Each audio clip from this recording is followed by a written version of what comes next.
네, 어제 이 시간에도 귀순 병사의 이 탈출 과정, 목숨을 건 탈출 과정이 담긴 CCTV 영상을 저희가 여러분께 그대로 고스란히 공개를 해드렸는데 그 이후에도요, 지금 계속해서 이 귀순 병사를 둘러싼 그리고 귀순을 둘러싼 미스터리 그리고 궁금증들이 계속해서 나오고 있는데 그걸 하나하나씩 짚어보도록 하겠습니다.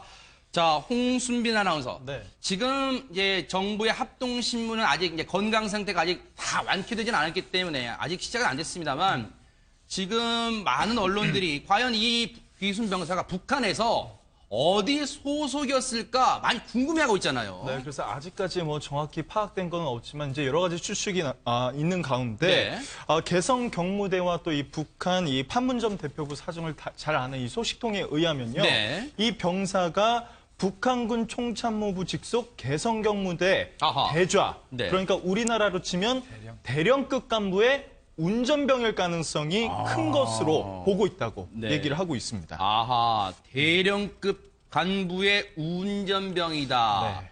그러다 보니까 김복준 의원님, 예. 그 우리 영상, 이 귀순 영상을 쭉 CCTV 영상을 보면 네.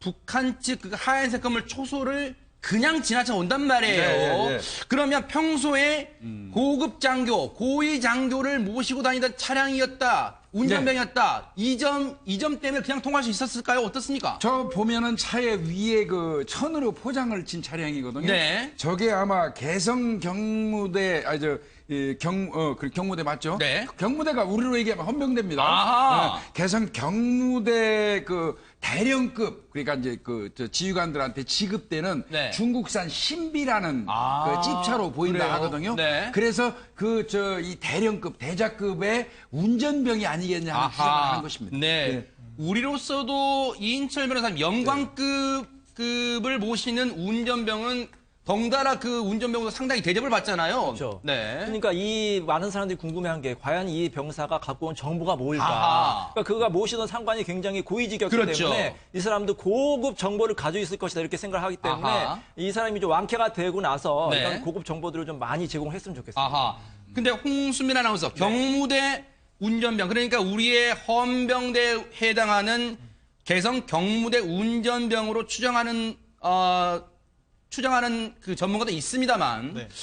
또 일각에서는 다른 쪽으로 좀 해석하는 다른 쪽 소속일 것이다 해석하는 그런 내용은 없을까요? 그러니까 이제 또 다른 쪽에서는 네. 판문점 대표부 민경대대 소속일 수도 있다 민경대는 또 이렇게 뭐예요? 얘기를 하고 있습니다. 아하, 그러니까 네. 이제 이 JS에 가장 이렇게 자유롭게 출입할 수 있는 사람들이 네. 이 판문점 대표부 고위 간부 그리고 아까 말했던 개성경무대 고위 간부인데 그러니까 네. 두 가지 가능성을 보고 있는 겁니다. 아하, 네. 근데 이제 민경 출신의 실제로 민경 출신의 한 탈북자가 얘기를 하는 게 네. 민경대대에는 대대장과 네. 우편물을 나르는 차량이 있는데 그 차량이 지금 영상에서 보니까 그 차량인 것 같다. 비슷하다. 아하. 그런 얘기가 나와서 지금 민경대대 소속 가능성까지 제기가 되고 있는 겁니다. 민경대대는요, 네네. 또 우리 GP에 가면 저 민정경찰이라고 네. 붙여있죠. 써있잖아요. 네. 그거하고 유사하다고 보시면 그래서 지금 우리의 조직과 유사한 이 조직 민경대대에 근무하는 소속된 이 운전병일 수 있다. 그래서 평소에 우편물 등을 나르는 그런 지프 차량이기 때문에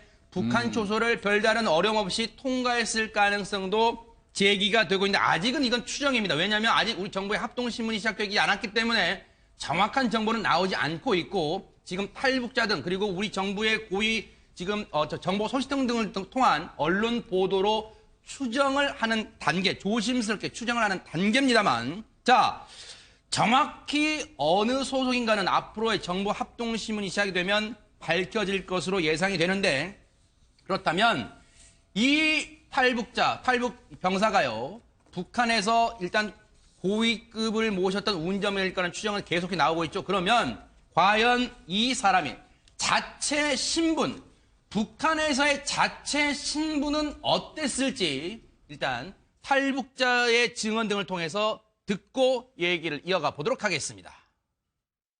판문점 대표부잖아요. 대표부의 차량이거든요. 그거 자체가 첫째로 고위층잔이라고 볼 수가 있고 그리고 모든 간부들이 자기 차량이 있을 때 운전병을 상당히 신중하게 선택합니다.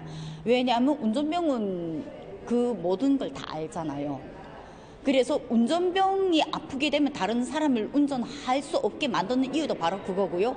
저희 양아버지 같은 경우에도 운전병을 거진 제 자식처럼 이렇게 돌봐줘요. 그리고 운전병은 부대밥을 대체로 안 먹고 그 자기 지휘관, 자기가 끄는 차량의 지휘관 그 집에 와서, 가정집에 와서 일반적으로 거진 가정생활을 같이 하면서 먹고 살아요.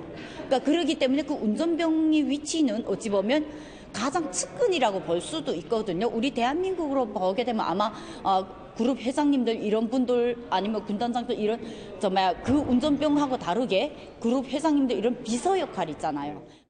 심지어 13대까지 족속을 따지는 성분 검사를 철저히 거치는 사람들이기 때문에 북한 내에서 가장 충성도가 높은 그런 성분의 그 사람들이다라고도 할 수 있습니다.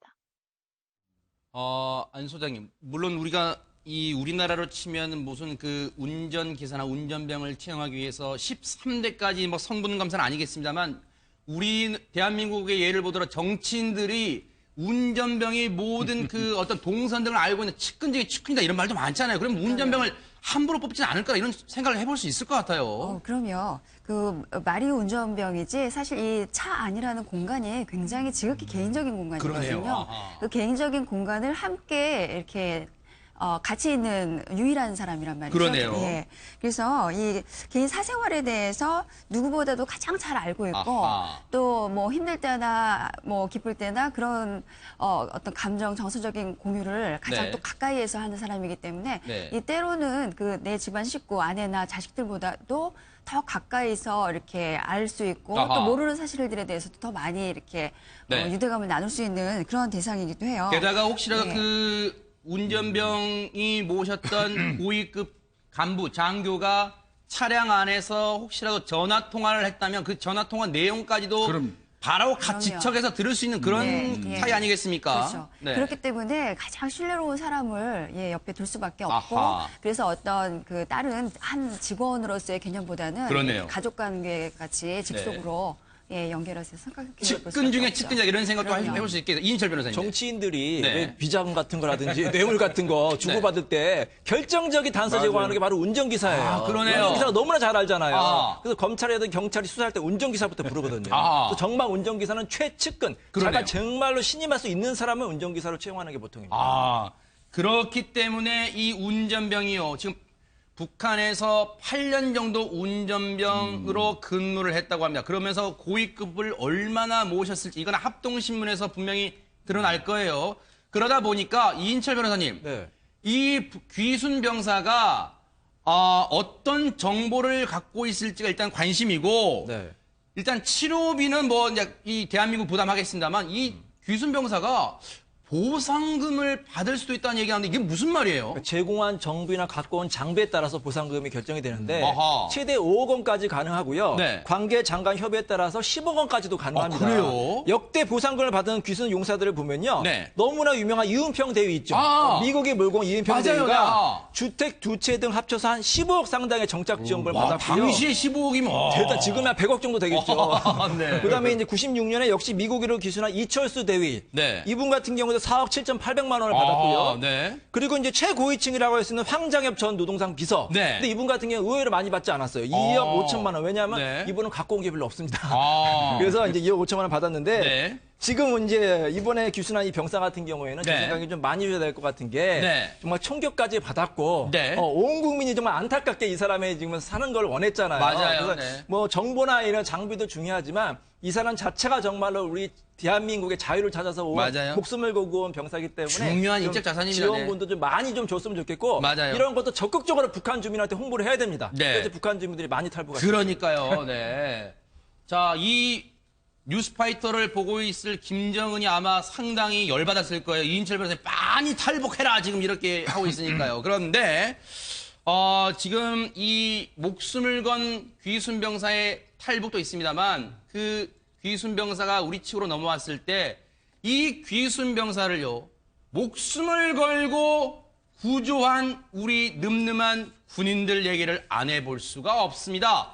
김복준 의원님, 예. 이 두 부사관 그리고 물론 뒤에서 대대장이 저렇게 다 엄호를 했습니다만 이 세 사람에 대해서 우리 뭐 상 줘야 되는 거 아니에요? 당연히 좋습니다. 아, 그래요? 유엔군 사령관 표창을 받았는데요. 네네. 이제 그 중사급 두 분, 네. 그 송승현 중사, 네. 그다음에 노영수 중사가 먼저 받고요. 네, 지금 일단 오른쪽에 있는 사람이 오른쪽에 송승현 중사입니다. 예, 네. 그리고 이제 노영수 중사 네. 두 분이 받고 그 이후에 이제 대대장 네.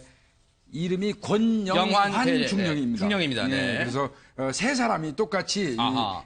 그 유엔군 사령관 표창을 받았는데요. 네. 자꾸 지금도 그 얘기들을 하거든요. 아하. 두 사람이 포복으로 가서 쓰러진 그 귀순 그 병을 데리고 왔고 네. 그 대대장은 그 뒤에서 후방에서 어모만 네. 하고 있었다 이렇게 얘기하는데 네. 이게 사실은 군대를 갔다 온 사람들은 기본적으로 아는 얘기거든요. 네. 실질적으로 지휘관이라든지 그 작전에 있어서 어떤 그런 사람들 교전 수칙이라든지 이런 데 보면 엄호를 해주는 사람이 사실 더 위험해요. 아하. 엄호를 해주고 그다음에 부하가 가서 이렇게 구조해오는 거 하도록 하거든요. 네. 그리고 지금 보이지만요. 네. 실제 저 위치는 대대장이 있는 위치는 북한군으로부터 유효사거리에 있어요. 그래 50년 네. 정도밖에 안 된다면서요. 네. 그리고 오히려 저 담 쪽으로 그 구조를 하러 가는 우리 그 병사들은 상대적으로 네. 좀 안전한 엄폐물이 돼 있는 거죠, 엄폐가 사회적으로. 돼 있는 거죠. 그래서 아하. 그런 부분을 좀 생각하고 자꾸 대대장 관련해 가지고 그 루머들 나오고 하는 거는 그러니까요. 극히 잘못된 거라는 거 얘기하고 대대장님이 싶습니다. 같이 예. 구조한 거랑 마찬가지예요. 맞아요. 같이 위에서 한 거죠. 대대장님이 정확히 이렇게 엄호를 하고 적극적으로 지휘를 했기 때문에 병사들이 힘을 얻어가지고 네. 그렇죠. 용기를 네. 얻고 포복해가지고 이렇게 데려온 거 맞습니다. 아닙니까? 네. 만약에 대대장이 그렇게 하지 않았다면 이 병사들이 용기를 얻지 못할 수 있었으니까 맞아요. 대대장도 같이 포복해서 데려온 거나 마찬가지라고 네. 생각이 듭니다. 작전 직전에요. 네. 또 이 권중령이 네. 자 이거 구조하러 갈 사람 했더니 저 두 사람이 앞다퉈 나섰다는 아, 거예요. 그래요? 네, 서로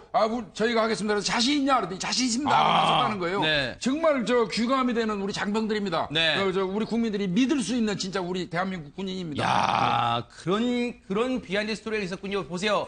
오른쪽이요. 송승현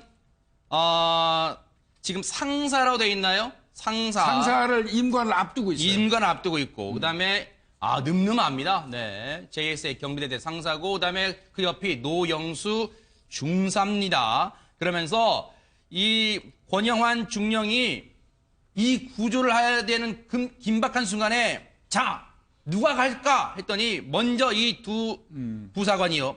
기회를 주십시오. 대대장님, 기회를 주십시오. 자신 있냐? 그랬더니 자신 있습니다. 기회를 주셔서 감사합니다. 라고 대한민국의 늠름한 군인의 위용을 보여줬다고 합니다. 참 대단해요. 이 권영환 저쪽에요. 사진 오른쪽 끝에서 세 번째가 바로 권영환 중령입니다. 이 권영환 중령도 얼마나 목숨을 건 구조겠어요. 저 뒤에서 무장을 한 채 이 두 부사관을 엄호하는 자기의 부하들을 엄호하는 그런 중책 아주 위험한 자기의 목숨을 걸고 구조에 나선 겁니다. 그렇게 브룩스 한미연합사 사령관이 사실 이 판문점은요. 한미연합사 사령관이 지휘권, 유엔군 사령관이 지휘권을 갖고 있습니다. 그렇기 때문에 쉽게 말하면 극단적으로 북의 대응 사격을 할 것인가의 그 결정을 브룩스 사령관이 다 내릴 수 있는데 이 브룩스 사령관이 그런 말을 했어요. 한국 군인들의 대응이 정말 잘했다. 귀감이 되었다고 극찬을 하기도 했습니다. 자, 그런데 우리 병사들은요, 우리 부사관들은 홍수미라나 이렇게 상까지 받았잖아요. 네. 당시 그러면 그 판문점의 허둥지둥, 우왕좌왕되던 북한 병사들 어떻게 됐을까요? 이 북한의 분위기는 또 우리와 조금은 좀 다른 것 같습니다. 그래요? 이 북한 JS 근처에 이제 총 30명에서 40명 네. 병사 장교 포함해서 있는데 네. 이 인원들이 지금 다 교체가 됐다고 합니다. 다른 인원이고요. 이게 이제 쉽게 말하면 이제 질책, 그렇죠. 문책성이죠, 문책성. 질책이 아니라 그렇습니다. 문책성. 네. 이제 다 전원 교체가 되고 있는 것 같은 보세요. 이제 허둥지둥 막 저렇게 방탄조끼도 다 채우지 못한 헐렁한 채 막 달려옵니다. 아이고 막 달려옵니다. 지금 이렇게 보이는 네. 뭐 병사뿐만 아니라 네. 이제 해당 지휘관까지 문책성 그러니까요. 이제 네. 문책을 당한 지우가 문책성 인사를 피할 수 없다. 아마 그렇게 되면 우리가 평소에 이제 아름아름 알고 있는 얘기로는 저 문책이 저렇게 그 판문점 근무만 벗어나는 게 아니라 뭔가 가혹한 형벌이 따르지 않을까 이런 추정도 해봅니다. 그런데 보세요. 72시간 달리를 지금 보여드리고 있잖아요. 홍수민 아나운서. 네. 저걸 지금 왜 우리가 보여드립니까? 지금 이 많은 병사 중에서도 가장 큰 문책성 징계를 받을 것을 보이는 병사가 바로 이 초소에 서 있던 병사였습니다. 왜냐하면 영상에 공개된 것처럼 네. 너무 차량이 쉽게 다리를 맞아요. 통과하는 모습을 볼 수 있었죠. 아하, 나 바로 제 병사예요. 지금 네. 약간 아하. 이제 차가 라이트를 킨 상태에서 살짝 주춤하기는 했으나 네. 병사가 한 명밖에 서 있지 않으니까 곧바로 차가 속도를 70km까지 거기 서라고, 거기 서라고 지금 달리는데 아, 네. 한 명이 이걸 차를 막지 못했던 거죠. 그래서 이거에는 분명히 문제가 있다. 아하. 이 72시간 달이 잠시 폐쇄하자 아하. 이런 결론을 내린 겁니다. 72시간 다리를 폐해서 저희 이름이 72시간이 왜 72시간이냐면 북한이 72시간 만에 저 다리를 만들었다 주장해가지고 72시간 다리라고 했는데 지금 저희가 여러분들의 이해를 돕기 위해서 앞으로 72시간 다리를 폐쇄한다면 이렇게 만든답니다. 앞서 영상에는 그냥 통과됐잖아요. 통과시켜 있잖아요. 앞으로는 저렇게 이 철책에 달린 바리케이드를 쳐가지고 이중으로 한번 통제를 거친 다음에 김복준 의원님 저런 식으로 앞으로는 가게 만들 것 같다고 합니다. 지금 북한 측이. 이제 아마 그 뼈 조각에 그 타이어가 펑크 날 그렇죠. 수 있는 아하, 거, 맞아요. 저걸 앞에다 깔고요. 네. 그 통제를 해서 1차 걸르고 아하. 통제 이후에 이제 이상이 없으면 통과시키겠다는 얘기인데요. 네. 그 72시간 다리가 사실 옛날에는요. 네. 돌아오지 않는 다리라고 그랬어요. 그 아마 도끼 만행 사건이 맞아요, 일어나고 난 맞아요. 이후에 네. 폐쇄했다가 네. 북한군이 72시간 만에 다시 그 다리를 놓는 바람에 네. 72시간 다리라고 명명됐다고 하는데요. 네. 저기 아마 이제 앞으로 저렇게 만들면 이번 경우처럼 차를 타고 그대로 직진해서 올 수 있는 일은 없을 거예요. 그러네요. 일단 북한 측이 소 잃고 외양간 고치는 경우 이제야 저렇게 이 통행을 자유롭게 하지 못하도록 바리케이드를 치는 그런 폐쇄 작업을 할 것 같다는 보도도 지금 나오고 있습니다. 근데 어떻게- 72시간 다리를 폐쇄한다고 사람들이 안 넘어올까요? 그러니까요. 아무리 더 폐쇄를 해도 이렇게 대한민국의 자유를 찾아오는 마음까지 폐쇄할 수는 맞아요. 없습니다. 맞습니다. 그러니까 네. 북한 주민들의 마음을 되돌릴 생각을 해야지. 그렇죠. 가혹하게 네. 형벌하고 이렇게 폐쇄한다고 해서 네. 절대로 이렇게 그 자유를 향한 그런 의지가 꺾이지 않을 겁니다. 네. 자, 그런데요. 영상에서 여러분 많이 보셨을 거예요. 그 귀순 병사가 차량에서 허둥지둥 필사적으로 탈출해 나오는 순간 그 바로 뒤에서 한 불과 2, 3m 뒤에서 엎드려 쏴하던 그런 북한 병사가 있었습니다. 과연 이 사람들도 함께 문책을 당할까요? 일단 탈북 장교 출신 김정아 전 중위의 얘기를 좀 들어보시고 이어가 보도록 하겠습니다. 가장 조금 치아받을 수 있다고 생각하는 군인 2명이 있다면 그 누워서 쏜 저격수하고 앉은 자세에서 쏜 저격수 2명의 총탄이 가장 치명적인 중상을 입혔거든요. 그러니까 그분들에 한해서는 분명히 북한이 따로 이렇게 짚고 넘어가지 않을까. 예, 처벌을 주더라도 여느 다른 부대원들하고 다르게 처벌을 주지 않을까. 조금 경한 처벌을 준다거나 아니면 소위 그들 말대로 변절자에게 복수의 총탄을 날렸다라는 식으로 홍보용으로 그들을 또 다른 분명히 그 위치에서 그대로 근무는 안 시킬 겁니다. 북한 입장에서는 변절자, 즉 귀순하는 사람, 변절자에게 복수의 총탄을 날렸다는 식으로 엎드려 쏴 자세 한 사람하고 앉아 쏴 자세를 한 두 북한 병사에 대해서 판문점 근무 병사에 대해서는 뭔가 치하를 해주고 뭔가 이런 홍보용으로 이 돌리지 않을까 이런 생각을 했는데 영상을 보시다가 어떤 병사인지 아마 저희가 설명해 드릴게요. 지프 차량에서 이 귀순병 나오죠. 보세요.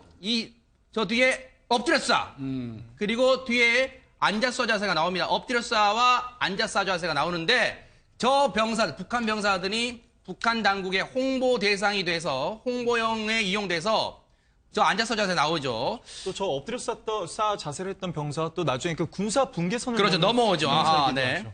자, 그런데 북한이 저 병사들을 치하하든지 말든지요. 저건 우리는 큰 상관없어요. 알아서 하라고 하세요. 그런데 지금 북한 귀순 병사의 차량이 한번 그 72시간 다리 직전에 통과를 하잖아요. 네. 그 이후에 김복준 의원님, 네. 한문각에 있던 북한 병사들이 한 2, 3분 뒤에야 허둥지둥 움직여요. 네. 아니, 북한은 무전기 이런 거 없어요? 제가 그거 보면서 많이 느꼈어요. 아하.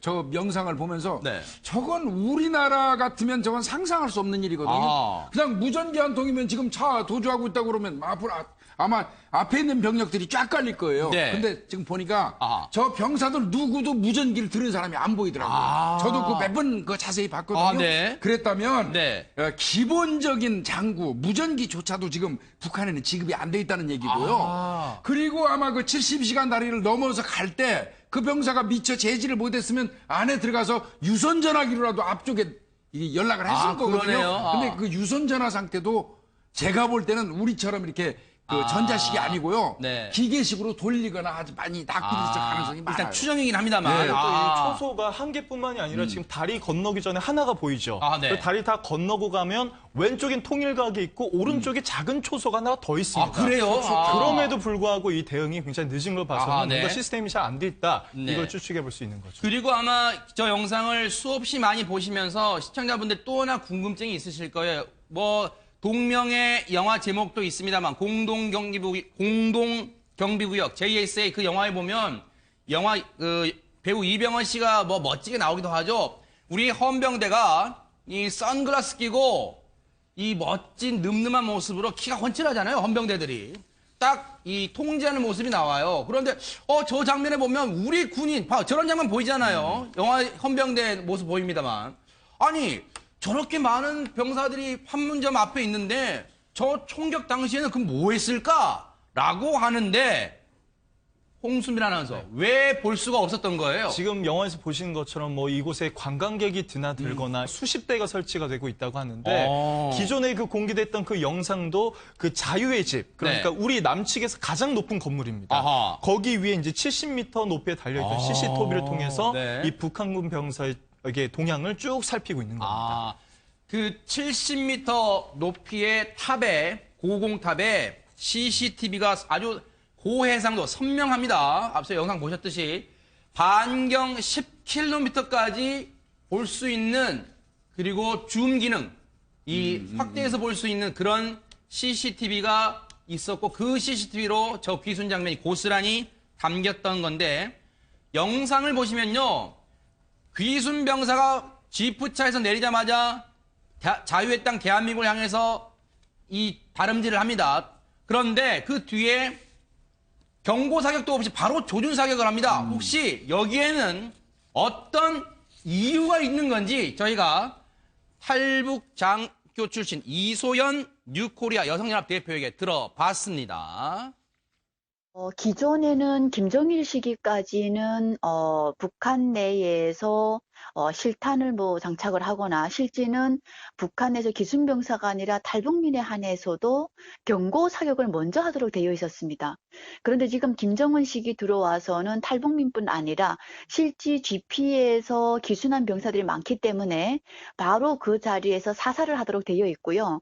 판문점뿐만 아니라 북한 군 내의 GP 초소들에서는 2200볼트의 뭐 전기철조망, 그다음 감시 그 경계 군무 요원들이 있죠. 이 사람들 같은 경우에 맡은 임무 중에서 탈북하는 북한군 또는 민간인을 즉시 사살 처리하도록 하는 이런 규정도 지금 정확히 지금 명시되어 있습니다.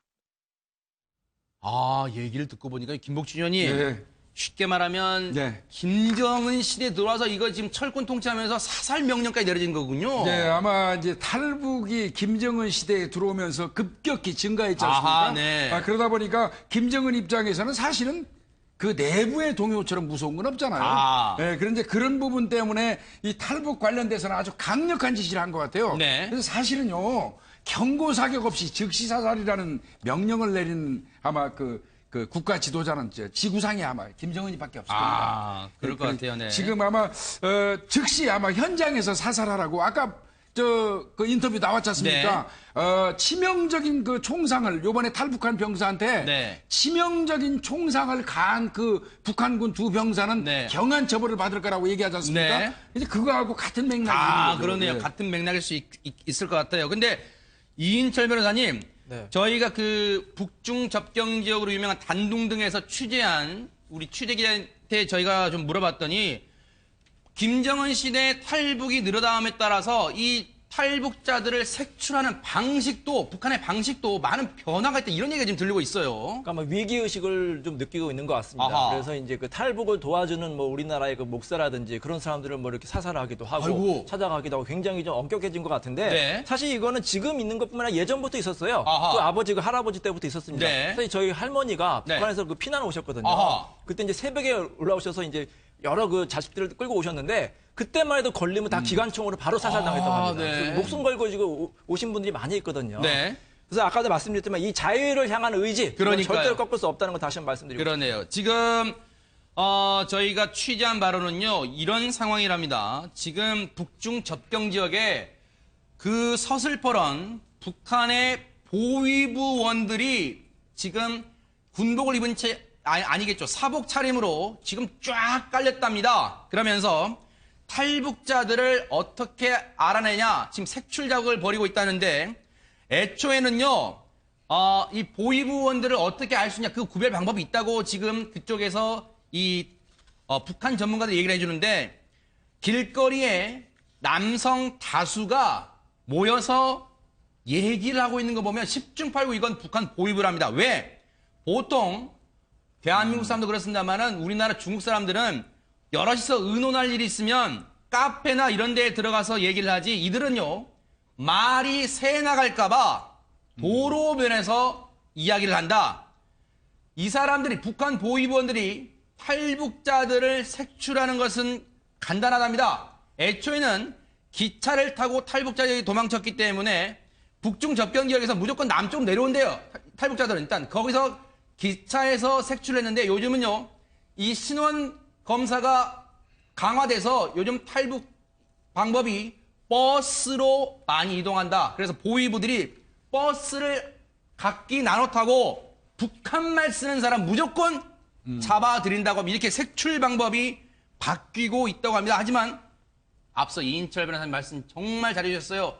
이렇게 옥죄고 옥죄일수록 이 북한 주민들의 자유를 향한 의지, 갈망을 꺾지는 못할 거다. 이런 생각을 해봅니다. 자, 이런 가운데 이국종 교수, 이 귀순병사를 두 차례 어려운 수술 끝에 이제 의식을 회복하게 하고 또 서서히 건강을 찾아가게 해준 이국종 교수에게 인격 테러다. 기생충 공개는 인격 테러다라고 했던 김종대 의원 얘기를 안 들어볼 수 없는데 어제요. MBN의 뉴스 와이드에 직접 나왔습니다. 직접 나와서 이 논란 관련 해명을 했는데 먼저 들어보시고 이어가 보도록 하겠습니다. 아니 이것은 잘잘못의 문제보다도 저는 주장을 취소한 적은 없습니다. 그러니까 취소하는 거죠. 취소한 적은 네. 없고 제가 그 애초에 말하고자 했던 네. 우리 사회에 세 가지 문제를 얘기했어요. 예. 언론기관, 예. 군 정보기관, 예. 그다음에 병원 당국. 이렇게 세 측면을 다 지적하면서 성찰하자는 취지로 얘기를 했고 이국정 교수를 직접 공격하지 않았거든요. 나는 환자를 살리는 사람이다. 예. 이런 용어까지 소개해드리면서 네. 이렇게 그 의사를 예. 궁지에 몰아넣는 어떤 시스템 자체를 공격했어요. 예. 근데 이것은 지금 정반대로 알려져 있죠. 그래서 화학과 해명, 사과 예. 이 세 가지 의미로 찾아뵙겠다. 아무래도 이 교수님의 처지를 고려해서 그렇죠. 그래서 적절한 시점을 제안을 드리겠다. 정치인은 정치인 맞는 것 같습니다. 이 말이 참 복잡해요. 그냥 뭐 어떻게 한다고 하면 될 걸 지금 뭐 화합과 보세요. 어렵습니다 말이. 화합과 해명, 사과 요 세 가지 의미로 찾아뵙겠다. 지금 이런 얘기를 하고 있습니다. 김복준 의원님께 한번 얘기를 먼저 들어볼까요? 그렇습니까? 일단 본인은 얘기는 그거예요. 자신이 이국종 교수 이 주어를 이국종 교수로 하지 않았다. 그냥 의료진이라 했다. 지금 이 얘기를 그러니까 하고 있어요. 인격 테러 표현 썼는데 주어가 있어야 되는데 그게 이제 이국종 교수가 아니고 주어가 생략되는 바람에 이 오해를 받았다 했는데요. 네. 그거는 아니죠. 대한민국 국민들 그렇게 어리석지 않거든요. 이건 누가 봐도 이국종 교수를 겨냥한 거라고 인식할 수밖에 없었고요. 제가 늘 말씀드리지만 사과를 하는 데 있어서의 어떤 자세가 있어요. 원칙이. 네. 사과를 할 때는요. 사족 달지 마세요. 그냥 사과하는 게 맞습니다. 그래서 다른 얘기를 그렇게 복잡하게 붙이십니까? 분명히 이건 잘못된 거고요. 그리고 자, 세 군데를 지적한다고 그랬어요. 언론기관, 국민의 알 권리를 위해서 탈북한 사람의 그걸 언론기관에서 보도하는 게 무슨 문제가 있죠? 그 다음에 군정보기관, 이 사람들이 왜 비난받아야 됩니까? 조금 있으면 합심조 만들어가지고 이 사람의 탈북 동기라든지 이런 거 다 조사해야 돼요. 그리고 신변을 보호할 위치에 있기도 하고요. 그 다음에 병원 당국이 탈북자 가지고 무슨 홍보를 하는 겁니까? 장사하는 겁니까? 그분들이. 문제될 거 제가 볼 때는 세계기관 아무 문제 없거든요. 적어도 제가 볼 때는 그렇거든요. 그런데 자꾸 이제 그런 식으로 얘기하시면 안 되겠고요. 네. 제가 볼 때는 이렇습니다. 이분 김종대 의원이시죠. 사람의 몸에서 기생충이 나오고 분변이 있었고 그다음에 위장 내에서는 강냉이죽이 나왔다. 네. 이거를 얘기하는 그 자체가 북한이 가난하고 열악하고 영양 상태가 좋지 않은 나라에 산다. 즉 말하면 북한이 참 못 산다. 이런 말 하지 말라는 뜻으로 들리기도 하거든요. 네. 듣기에 따라서는. 네. 북한 잘못 산다는 얘기를 하지 말라는 소리로도 들려요. 제가 얼핏 해석하기에 따라서는. 네. 그래서 오히려 어떤 여기 단순한 사항에 이념적인 성향을 입히는 결과를 가져올 수도 있어요. 네. 그러니까 김정도 의원님은요, 그냥 이국중 교수님한테 정말 고생하는 사람 아닙니까? 그냥 깔끔하게 사과하시고요. 네. 더 이상 이런저런 사족 안 붙이시는 게 네. 지금의 어떤 악화된 여론을 네. 가라앉히는 데 도움이 될 겁니다. 김종대 의원이 한 라디오 인터뷰에서 이런 얘기를 했어요. 인격 테러라는 표현을 썼을 때는 주어가 있어야 되는데 자신은 이국종 교수라고 지칭하지 않았답니다. 주어를 뺐대요. 주어가 없었다는 거예요. 전체적인 의료인이라는 표현을 사용했다는 거예요. 그러면 제가 김종대 의원의 SNS 올린 글에 말꼬리를 잡자는 게 아니라요. 안 소장님.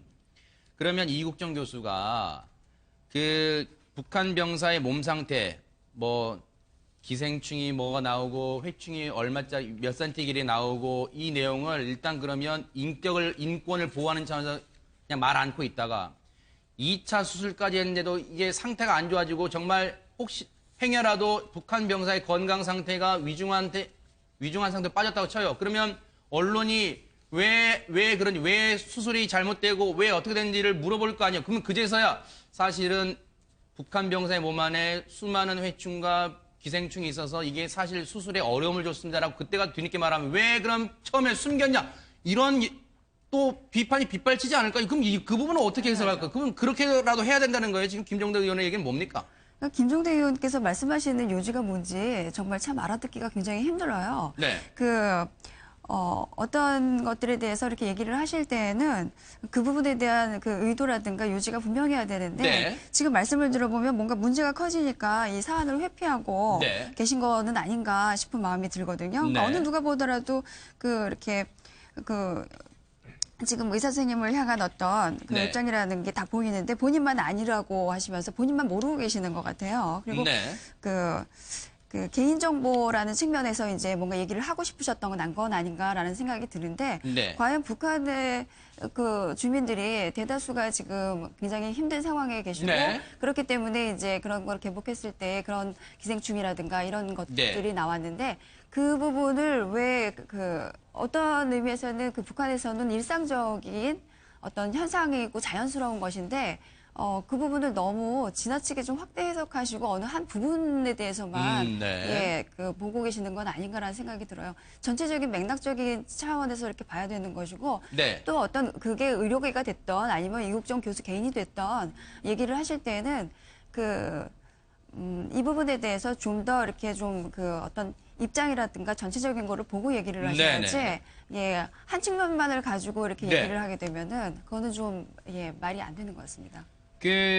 보니까요, 이 얘기를 듣고 지금 김종대 의원 본인은 뉴스와이드에 출연해서 오해라는 점을 여전히 강조하고 있고 그리고 직접 이국종 교수의 시간이 나는 시점을 봐서 직접 찾아가서 사과하겠다. 화합, 해명, 사과 요 세 가지 의미라고 합니다. 그런데 이인철 변호사님 혹시요 네. 김종대 의원의 이 SNS 글 관련해서 뭐 병원, 의료진, 그럼 의료진이라고 했으니까 의료진 전체 입장에서 불쾌할 거 아니에요. 그리고 군 정보기관에서는 혹시 뭐 대응할 수 있어요, 혹시? 만약에 특정인을 지칭을 했다면 이제 네. 주어가 있다면 이제 명예훼손이나 이제 모욕죄가 가능하겠죠. 아. 근데 만약 특정인을 지칭하지 않고 그냥 전반적인 의료인이다, 의료 시스템을 사실 공격했다면 정확히 처벌하기는 좀 어렵다고 볼 수가 있는데, 아하, 네. 근데 이제 의료법 위반이냐 아니냐가 이제 문제가 되잖아요. 그렇죠. 네네. 그것도 좀 사실 좀 애매하긴 합니다. 왜냐하면 의료법 위반에 보면 의료법 19조 이런 규정이 있어요. 정보 누설 금지. 그다음에 형법에는 의사 같은 경우에는 업무상 네. 비밀 누설 금지 규정이 있는데. 우리 판례의 경우에는 모든 정보가 다 이렇게 해당되는 게 아니라 네. 위법성이 조각될 수가 있는 거예요. 예를 들어서 어떤 여자 연예인한테 네. 그 여자 연예인이 성형수술했다. 아하. 아니 뭐 치질에 걸렸다. 네. 이건 좀 밝혀지면 안 되잖아요. 네. 그럴 경우에는 이제 이런 범죄가 해당될 수 있지만 네. 이 사건 같은 경우에는 많은 국민들이 좀 알고 싶어 하고 네. 또 기생충 나왔다는 게 사실 큰 그런 것 비밀도 아니고 우리 모두 다 기생충이 있어요. 기생충 없는 사람이 어디 있습니까? 네. 다만 조금 많이 나와서 수술이 힘들었다는 걸 밝히기 위한 거잖아요. 네. 그렇기 때문에 직접적으로 이국정 교수가 어떤 범법 행위를 한 것 네. 같지는 않습니다. 그런데 이런 가운데 홍수민 아나운서, 미국의 워싱턴 포스트가 이국종 교수를 극찬했다 이런 보도가 있어요. 뭐라고 했습니까? 그렇습니다. 이 워싱턴 포스트가 이국정 교수를 아주 완성되고 매력 있는 의사다. 아하. 미국의 인기 드라마 맥 드리미를 꼭 닮았다. 이렇게 네. 얘기를 하고 있습니다. 아. 그런데 이 맥 드리미가 갖는 의미가 굉장히 커요. 네. 이 그레이 아나토미라는 이제 드라마에서 네. 주인공인데요. 아주 유능한 이제 외과 의사라고 나오거든요. 네. 원래 이름은 이제 닥터 셰퍼드인데 네. 거기에 이제 애칭입니다. 네. 맥 드림이라 하면 그러니까 뭐 꿈속에서 나올 법한 왕자님 이런 네. 뜻인데 그만큼 이제 매력 있는 왕병남? 아. 네, 매력 있는 인물을 지칭할 때 네. 쓰는 단어죠. 그러니까요. 지금 워싱턴 포스트가 그레이 아나토미라는 미국 드라마 미드를 아마 한두 번쯤은 보신 분도 있으실 거예요. 근데 거기 나오는 남자 주인공, 저 남자 주인공에 대해서 이국정 교수가 맥드림이다. 그냥 꿈에나 나올 법한 완벽한 남자다. 이렇게 극찬을 하고 있습니다. 닥터 셰퍼드를 닮았다, 빼닮았다. 생김새도 혹시 닮았나요? 안경 벗으면 닮았을까요? 자, 이러다 보니까 지금 김복준 의원님, 예. 우리 국민들도요. 예. 이국정 교수한테 힘을 실어주기 위해서 중증외상센터 지원에 대해서 뭐 청원이 막 네. 물밀듯이 지금 오고 있다면서요? 이제 원래 이제 그 중증외상센터를 좀 석혜균 선장 그 이후에 네. 필요성을 이제 이국정 교수가 많이 많이 강조해가지고 했죠. 네.